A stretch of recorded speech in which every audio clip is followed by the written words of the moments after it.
la découverte, peut-être la dernière là, que je fais, comme ça, sur des gens qui vraiment approfondissent une ville. Je mets Hugues Robert, en tout cas les 2 derniers livres, dont un qui vient de sortir,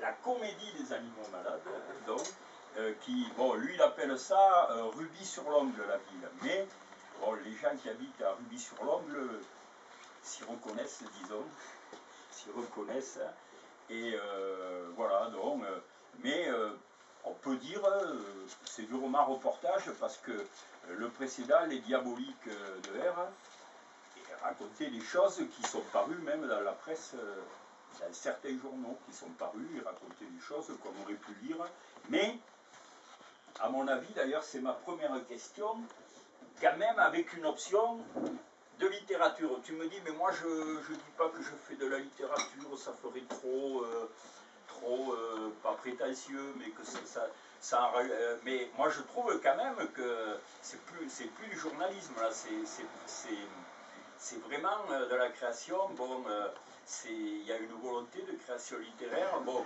par exemple, là, tu dis, bon, c'est un mélange de fiction, de réalité, mais je pense qu'une des seules choses qui me paraît fiction, c'est de changer les noms des personnages et de changer les noms des lieux de la ville. Qu'est-ce que tu en penses de ça? Tu penses que tu fais de la littérature après avoir fait du journalisme? La fiction, elle est peut-être aussi dans le double personnage de Hubert Org et Playmobil. C'est peut-être le même. Je ne sais pas, c'est une question. Non, mais disons que si je suis devenu... c'est vrai que j'avais écrit Presse Business pour en finir avec le journalisme. Parce que je pense que c'était la faillite. Notre génération a failli dans son métier de journaliste. Et c'était un peu... Presse Business, c'était à la fois le critique des journaux, mais c'était ma propre critique.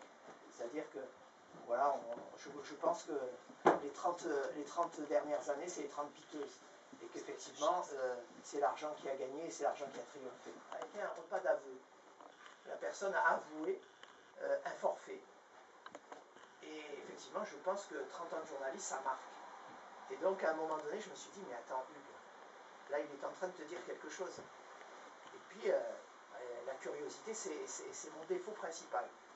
Et ça devrait être la qualité des journalistes, mais ça ne l'est plus. Donc, je suis allé faire une enquête. Voilà, je suis allé faire une enquête, j'ai tiré des fils.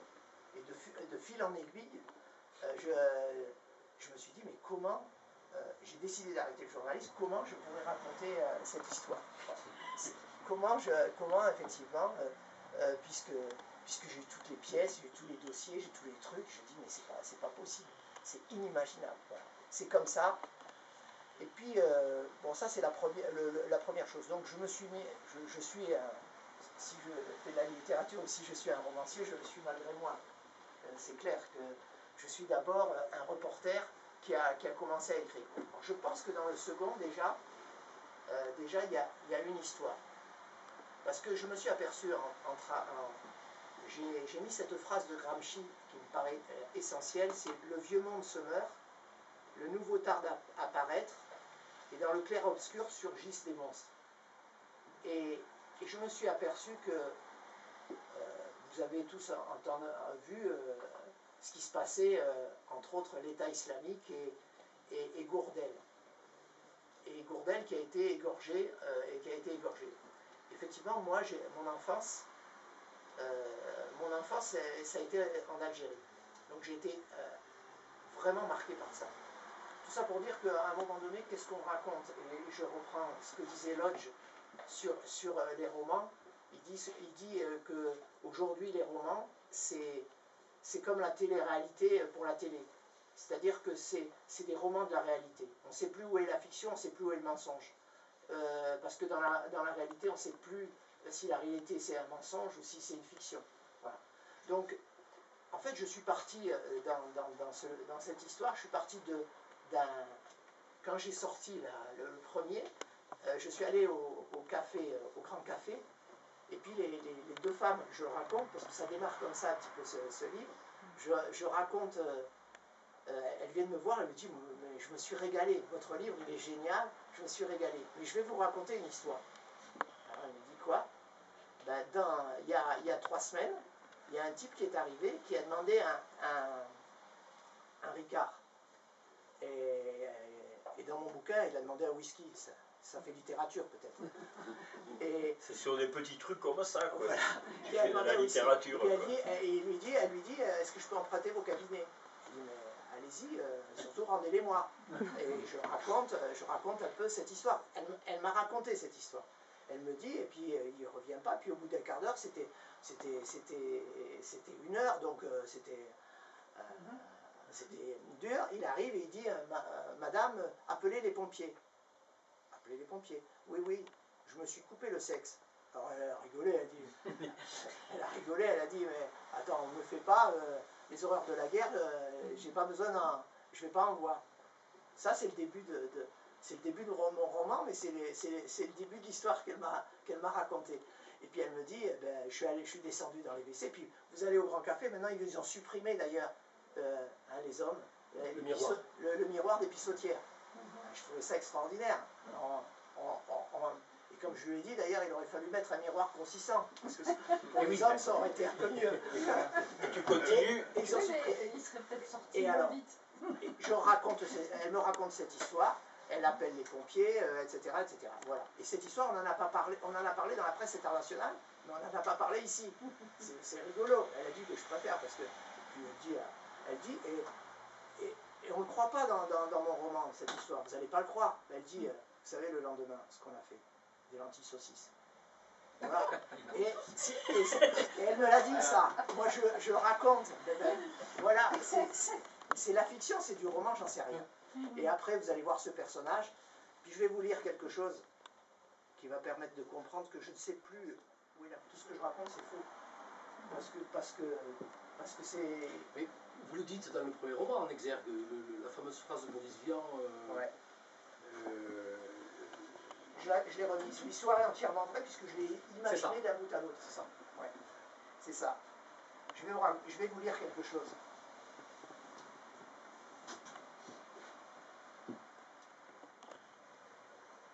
Mon ami a été arrêté le 1er août 62, puis enterré vivant le 7 août. La tête des passants est recouverte de miel en compagnie de plusieurs détenus dans le camp de Ain Sultan devant ses 350 co-détenus. Son agonie, le visage mangé par les abeilles et les mouches, dura 5 heures.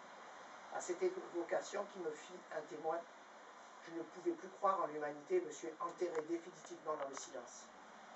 Mais il y eut d'autres forfaits, comme ces dizaines de harkis promenés habillés en femmes, nez, oreilles et lèvres coupées dont on avait enlevé les dents une à une au marteau, et qui furent émasculés puis enterrés vivants dans la chaux. Et ce ne fut pas le pire. Certains furent crucifiés nus sous le fouet, cloués sur leur porte, exposés devant leurs femmes, avant qu'elles étaient violées devant eux. Et chaque fois qu'on les exposait avec sexe et couronne dans la bouche, et quand on pense que si certains harkis ont été lâchement abandonnés, d'autres ont été ramenés de France par les militaires français pour être ainsi livrés à la Hélène. Ça, c'est un texte qu'a écrit mon père quand il était sous-préfet d'Agbou et qu'il a dénoncé ces massacres-là. Il les a vus. Ça, c'est la vérité. Donc, effectivement, je mélange. Il y a des noms, et il y a des noms qui sont vrais et des noms qui sont faux. Et dans celui-là, tu continues quand même les aventures de Narcisse, quoi. Et parce que je pense que de toute façon, aujourd'hui, il y a plein de pervers narcissiques, mais pas qu'à Rubis-sur-Ongle. Il y en a partout. Il y en a dans les couples. Et c'est pas mot à la mode, ça. C'est plus qu'à la mode. Narcissique. Oui, mais les égorgeurs, il y en a partout en ce moment. Et je veux dire que c'est la même chose. C'est-à-dire que c'est la même chose. En ce moment, on a oublié l'histoire. On a renié les valeurs. On est en train de vivre entre deux mondes. Et donc, ces gens apparaissent et font leur gras avec ça. Voilà. Et c'est un petit peu ça, cette histoire-là. Effectivement, vous verrez, il y a plein d'histoires de gens. Et ces histoires de gens, il y a une naissance qui est violente. Il y a des parties de bridge dans les maisons de retraite. Mais c'est la vérité. Mais ce que je ressens quand même... vous pouvez poser des questions, hein, j'ai oublié de vous le... Voilà la première question. Non, c'est pas une question, c'est plutôt une réflexion. il y a quelques années, quand je me suis un petit peu engagé politiquement, j'entendais dire le pouvoir rend fou. Et le pouvoir absolu rend fou absolument. Je confirme. À l'usage, je confirme.